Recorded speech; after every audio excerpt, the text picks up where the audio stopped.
Hello again everyone, Mary Rose here at Stitch Bliss Corner on the 1st of March 2020 and a pinch and a punch for the first of the month. Well, that's what it used to be in the good old days when I used to go to school. The boys used to particularly enjoy that activity. Anyway, I'd like to say hello to people who come back and see me and anyone new that's dropping by. It's always very nice to have anyone here who likes stitching or loves stitching and wants to hear a little bit about what I've been up to. So I've got a few things to show you today, and I think a remark has been made about I should look into the camera, but I can't do that. If I try to look to wherever the lens is supposed to be, I end up, my mind just goes completely blank. I think it's because you need someone to talk to. You know, if you're having a conversation, you need an image there. In my case, unfortunately, it's my own, but anyway, so that's just the way it is, unfortunately for that person. I should imagine it would be quite frustrating to have someone, gazing off seemingly into the distance while they're talking to you. But anyway, it's either that or I'm bad enough looking at myself talking and my mind just not bringing the right words in. I think that's what happens when you're on Flosstube. It's Flosstube brain.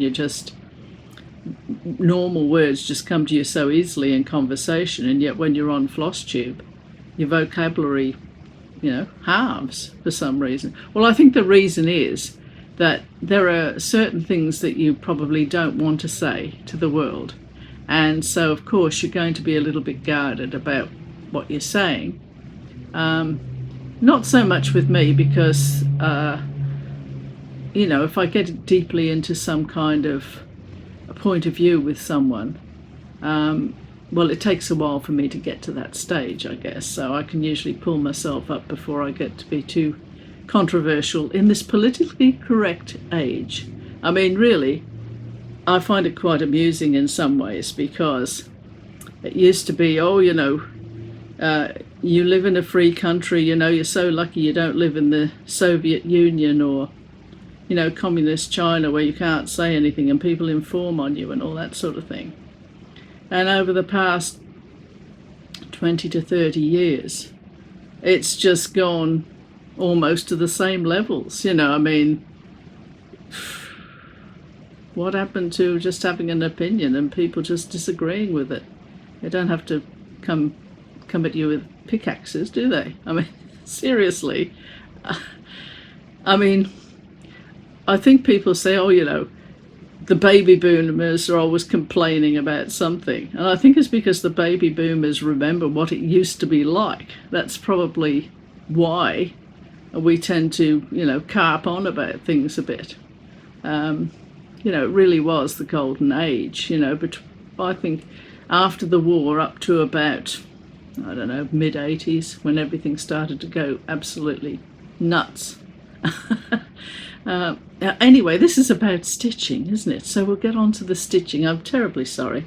Now, I have an FFO, I have an FO, and I also have a very special little stitching that came about purely by accident, and I shall explain that one first. Now, there's a lovely floss tuber called Palette PC. That's her. I'll put that down below. Now, she's someone that Bev, her name is, or Beverly, and I've watched her for a long time. And she's very much about the stitching. She doesn't show her face, and she just does a montage of all the pieces that she's been working on and where she's up to. She has marvelous stitches. They're just excellent. And she put out her last video. She's just put one out today as well. But her last video, she she showed a particular piece that I thought was very funny. And it's this one. It's two people outside. And I put a comment into her. And I said to her, that could be on my coat of arms. And she asked me if I would like her design, because she said she was just tinkering around, just playing around. And she emailed it to me. And so then in return, I asked her if she would mind if I actually showed her design, and seeing as I was decided to stitch it. And she said, look, tweak around the edges with it, you know, if you want to change it a little bit or whatever. She was just having a bit of fun.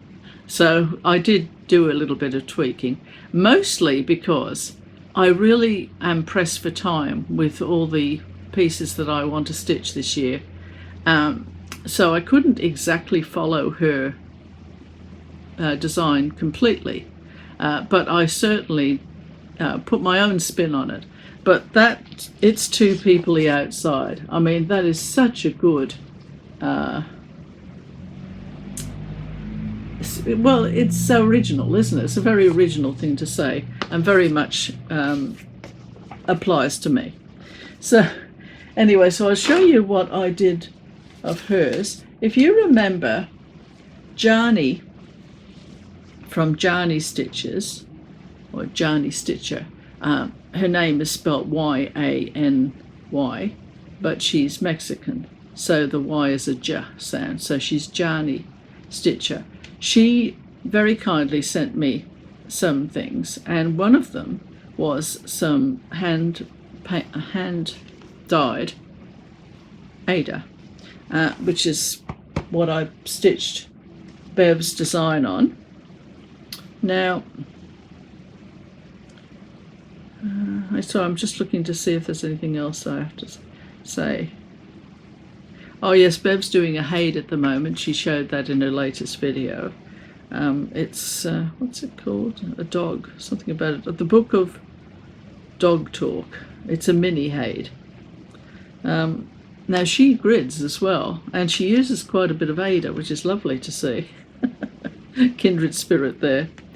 And she also does diamond painting, and she's a gamer, and she reads. So there's lots of things that Bev does. So she's got a lot of talents. Now here's my one, and my border is different to Bev's. And I that there, I did it over 2 blocks of Ada, the cross, instead of just one, just for a bit of variation. And here I used 3 different colors, and I worked the top color, and then would be the bottom color. And the bottom color, you know, I sort of, whatever was on the top in one letter, I do on the bottom in the other, and just worked it that way, just for a bit of variation there. And my threads that I used,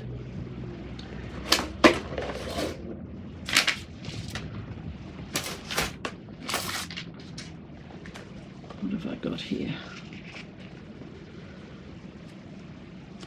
3886.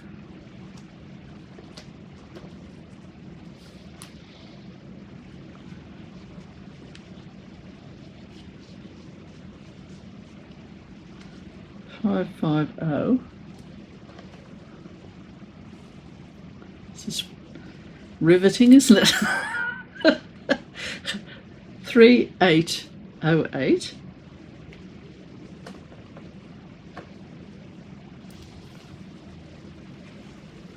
So I had 3 colours to start with, but I put some more in because that's just what I do. And this one is 3843. And what's this one? 3887. I think that's all the colours that I used in there.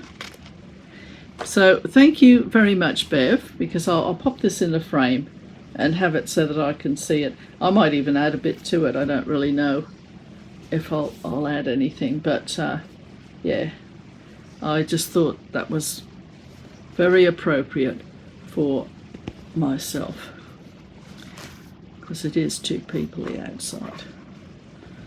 Right, so what's the next thing on the agenda?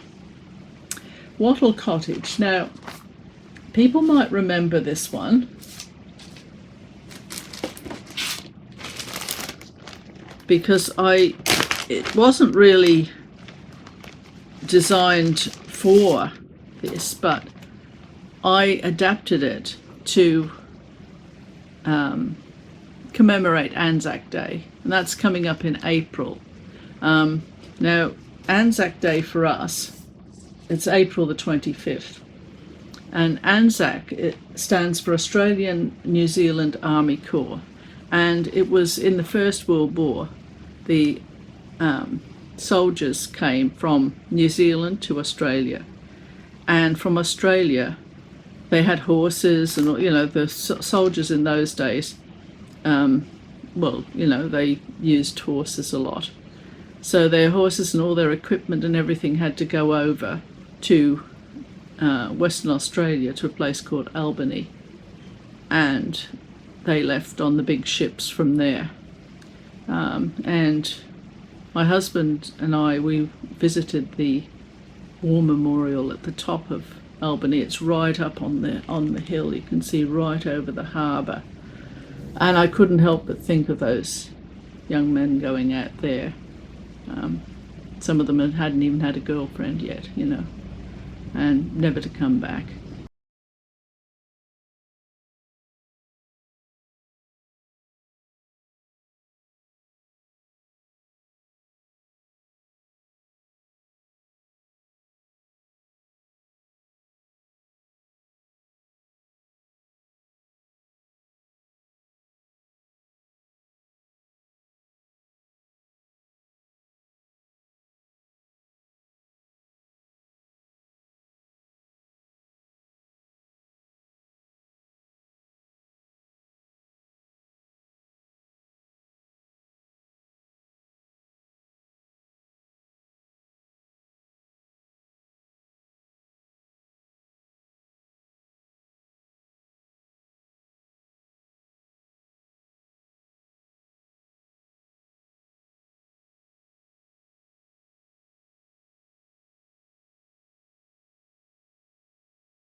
This particular picture is one that embodies so much of Australia, with the wattle and the little houses, that sort of farmhouse, and the water tank there. That's very much what you see when you go out into the countryside in Australia, and that's this sort of memory that a lot of those boys would have had when they left in the cavalry. So what I did was I added a little poppy on there, and I put the words "lest we forget," which I shall show you. But I'm just going to go now, because I've just framed it, I'm going to go now to a clip of what I did for the framing. But you'll see in this clip that the frame I've got is a kind of a white frame, but I changed that. I had two frames, a white one and a green one, and I've used the green one instead. But other than that, it's pretty much how it's going to appear when I show you shortly. So we'll just go now to that video. I'm just about to frame this beautiful piece, so I thought that I would just take you through the steps that I'm going to be doing in order to get it into the frame. The first thing I'll be doing is taking out my gridding, so I'll be back to you shortly. Now, this is the frame that I've chosen, and I've cut the mat out from the insert that was in the frame when I bought it. So I've just cut the centre part out in order for the picture to show through. But I'm going to be a bit creative with this little cutout that I've got here, which I'll show you shortly. Right, now I've just placed that frame that I cut out from the paper insert into the framing. I've just placed that on my work just to see how it looks before I make some adjustments. And so I just thought I'd show you that. I haven't ironed my work yet, so I'm just sizing things up at the moment. So I will just get back to you shortly.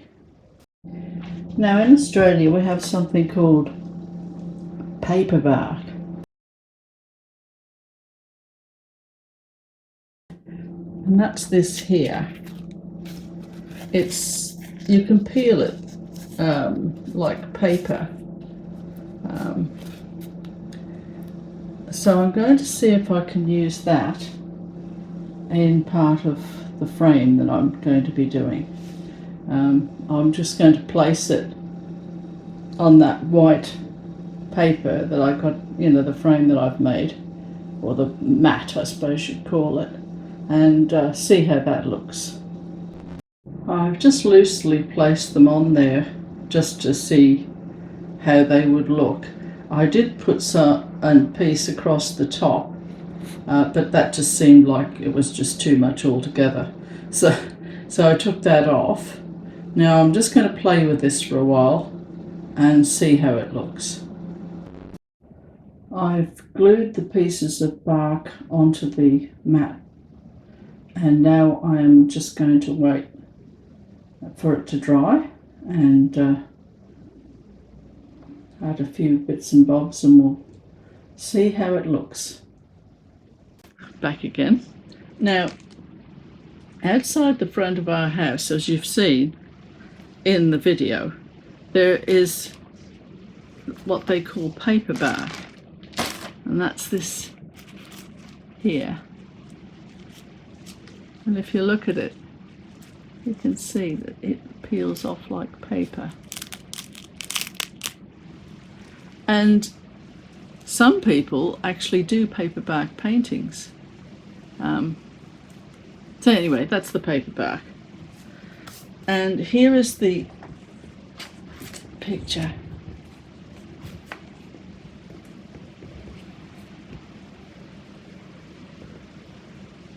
There's the Lest We Forget, and there's the little poppy there. I wanted it to be as though the young man was just looking back at his family home before he, his last glimpse.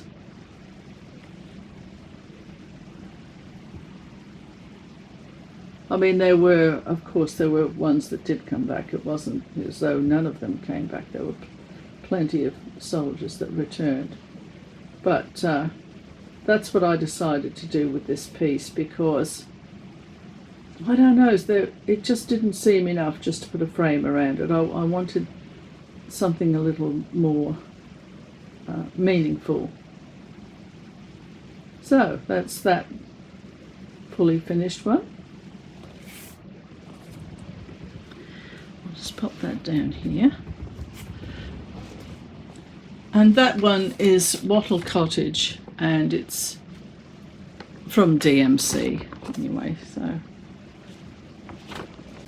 it's easy to pass over how much men have done to make life for all of us so much better, so much easier, like washing machines and vacuum cleaners and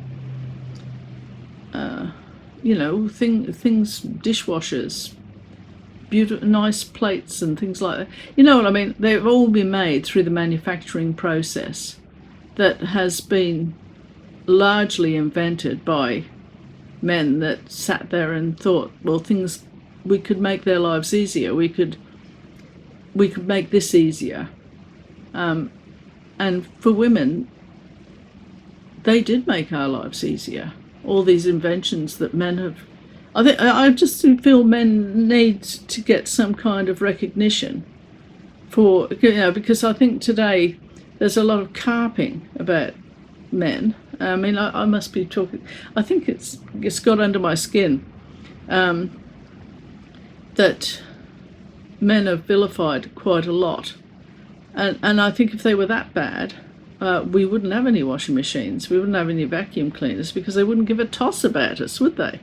They'd just be quite happy to see us, on the riverbank with a rock and grinding away at it. So, I think they should get their due. They should get a certain amount of gratitude for all the inventions and making things a lot better, not only for women but for populations in general. That you can fly here, there, and everywhere. I mean, you couldn't do that if somebody, Orville Wright and the Wright brothers and everything, if they weren't brave enough to get up there and fly about to invent flight. I think Lilienthal was the original person that, in France, I think it was, that was tried flight. But I mean, they could have killed, there's a lot of bravery that went into starting a lot of the inventions that we take for granted.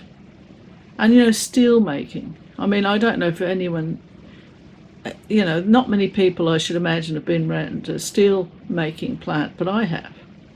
And I went round in a tour group, and there were sparks flying everywhere, and molten metal being poured from one crucible to another and rolling along, changing it from the raw materials into steel and everything. I mean, it's just unbelievable.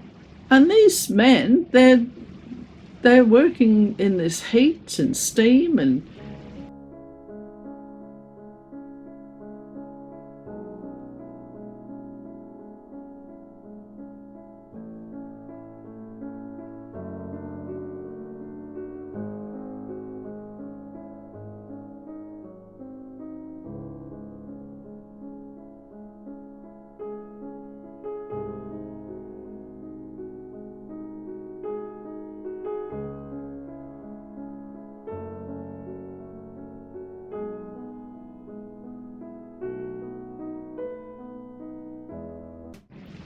there are deaths in those places. I mean, they're just very brave.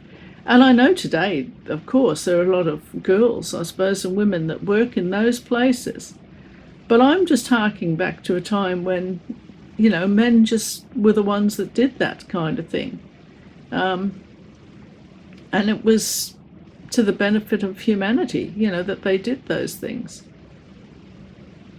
I'm rattling on today. I'll probably have to cut some of this out, I think, because it's getting to be ridiculous. Okay, now I'll go on to my finish, and then I will be finishing. So if you find that there are cuts in this video, it'll be because I was raving, and I don't want to rave too much because I do tend to get on my soapbox, and I just don't want to put too much of that stuff out there. We're not here for that. Now, I will show you now my finish. Oh, actually, maybe I'll go to the video first of It's Lost No More. So I shall go now to my video of the stages of Lost No More.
Back again, right.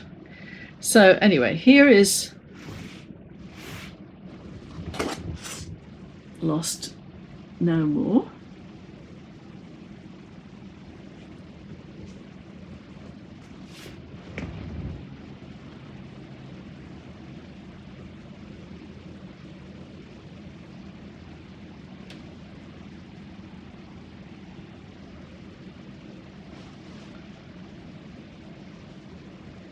By dimensions. Still got, that's where the final, that was the last bit I did. Now,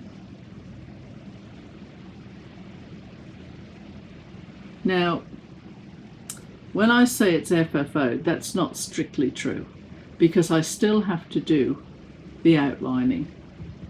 And I thought what I'll do is I will do of the robe and everything. And I thought what I'll do is I'll do a close-up of with the iPad of how it is now, and then I shall show a close-up of after it's been couched, so you can just see the difference between the two. Now, do I have any comments to make about this kit? Yes, I do, actually. Now, normally with the dimensions, as I've said before, I don't have any problem with running out of threads because I don't usually use any more than 2. Sometimes I'll use 3, but not very often, even though Dimensions says, oh, use 5 for this and use 4 for that. Well, I mean, if Dimensions are going to be doing that, they should make absolutely sure that there is more than enough thread to be doing that, because as I said, I don't use as much thread as they tell me to, and I did run out of 4 or 5 threads. And I think part of it is because in this kit at least there's where you put one thread of one and one thread of the other together, so they were blended threads. And I'm not sure that whoever puts these little palettes together, I'm not sure that they realize that when you use blended threads, you're going to use more of one color. It's not just one color for one area. You're going to be using it as part of another color for the blending. So my suggestion with Dimensions kits is that if you're the sort of person that stresses a bit about running out, I mean, I know you can actually order, you can ring them up and say, look, I've run out of this, I've run out of that, and they'll replace it apparently, as far as I know. But I think it would probably be a really good idea for when you have a look at your dimension design, you're going to know which color you're going to need the most of.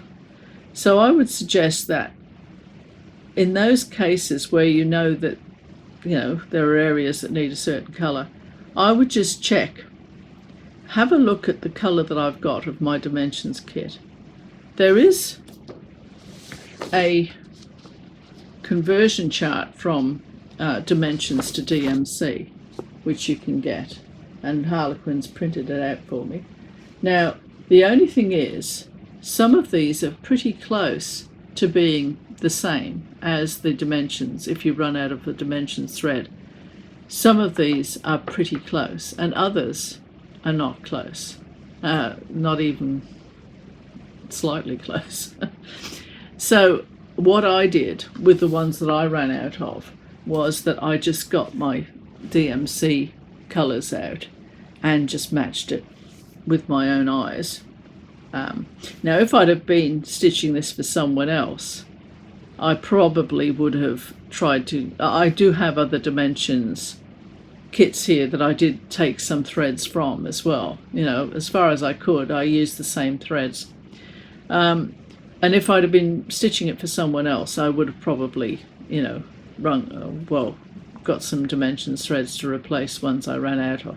But because I was stitching for myself, I found colours that I thought were just as good or very close. So it's just something to keep in mind, that if you don't want to be held up with your stitching, just get some of these colours already matched up, so that if you run out, you can just, go with the one that you've picked that is close enough to it.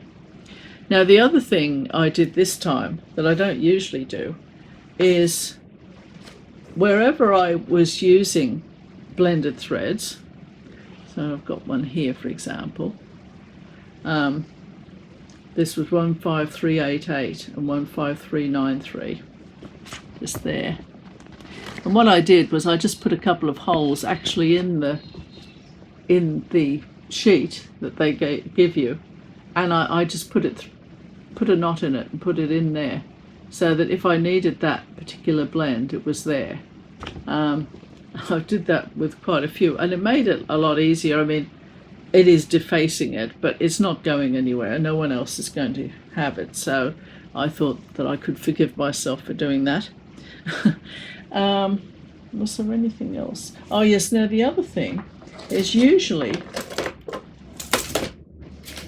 sorry, nearly went. Usually I use a hoop this size, and I haven't really had the courage to use a smaller one, because I thought maybe it would distort the fabric if I used anything that was too small. But right across the bottom, that's right across here downwards, I used this, and I really enjoyed using it, because it's almost like holding a little compact. And if sometimes I stitch with two hands. If I put I have a cushion, like it was a beanbag kind of thing, and I sit it on my lap, and the ring just sits in there, and I can do two-handed. But I sort of naturally lean towards single, one-handed stitching. It's just something I do. So this little one was very good. So I'm thinking that I might just use that a bit more often on my bigger pieces, because it didn't seem to do any damage to the stitches or distort it in any way. So I thought that was really good. And just for people who haven't seen, that's the actual dimensions packet that it came in, and Greg K. Olson's artwork. Gorgeous, lovely. And it reminded me, this robe here reminded me of the book, The Robe, by Lloyd C. Douglas, The Robe. And it's a lovely book. It was bestseller in I think it was 1942, something like that. Dedicated with appreciation to Hazel McCann, who wondered what became of the robe. And he was an author, and a lady in America, she wrote to him and said that she wondered what happened to Jesus's garments after he'd been crucified. And that started him thinking. And he's formed this story around a Roman tribune called Marcellus. That was it, Marcellus. It's years since I read it. And Marcellus, I don't know, he did something, and he was sent off to Palestine, to where Jesus was to be crucified. And he was put in charge of doing it, and he felt dreadful because he felt that Jesus hadn't done anything. Anyway, you know how it says in the Bible that the Roman soldiers were casting dice to decide who was going to take the robe, Jesus's robe. Well, Marcellus ended up winning the dice, so he took the robe. And afterwards he was getting drunk and everything, because he was probably feeling pretty wretched. And he was dared to put the robe on. And he put it on, and it just sent him crazy. He just, there's a film based on the robe, starring Richard Burton. And Richard Burton, I didn't have a lot of time for him. I think he just used to act Richard Burton, whatever the role was. He just seemed to make it him. But in this particular film, I think he did a very good job. Anyway, Demetrius, who was Marcellus's slave, he actually took charge of the robe. And eventually he got Marcellus to touch the robe again, and he was made well again. And he went round to various characters in the Bible and spoke to them, almost like a police inspector would, about what they'd witnessed and why they felt the way they did about Jesus and everything. Anyway, in the end he became a Christian, and he chose to die with his, what's her name? Anyway, there was a female in there, and they got together, and they ended up dying for their faith. But there's, if I remember, I'll link this at the bottom, from the film of the Robe, which is a very powerful film. Victor Mature played Demetrius, the slave. And Demetrius went into town for some reason, and everyone was rushing, in expectation of someone arriving. And in the distance he could see this figure on a donkey coming, and all the people had palms and they were waving them. And it was Jesus that was coming, but of course he didn't know what was going on. And he looked, and as the donkey goes by with the figure on it, you don't see the figure, but you just see the face of Demetrius, Victor Mature. And Jesus looked directly at him.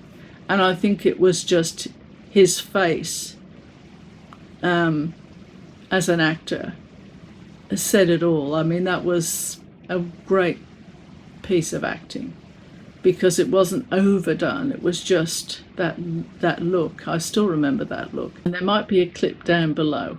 And if there is, I'll get Harlequin to link it so that you can see this footage. I think it's only a few minutes, but it's a clip out of The Robe, the film.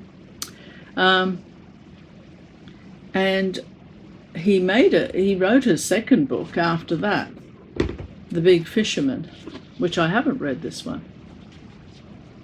And it's apparently The Robe was given to Simon Peter, and what went on after that.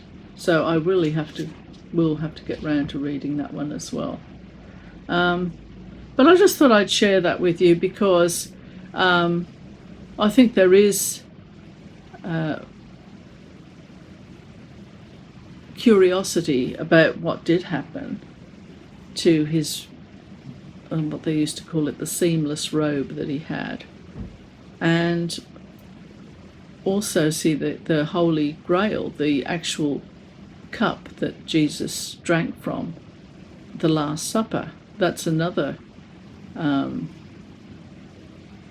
people wonder what happened to that. So it's only natural that if you're an author or if you write books, that you would be moved to wonder as well, But yes, it was a bestseller, and time's gone by. Okay, well, I think now I'll just have a look. I think that's all I was going to say to you. Yeah, I think so. Anyway, thank you very much for stopping by, and I look forward to seeing you next time. I don't know what I'll be stitching on next. I haven't decided. I think there's one I've got put aside for Mania, but until then I don't really know what I'm going to be stitching on. It'll just be It'll happen when it happens. And so I'll catch you later. Bye for now.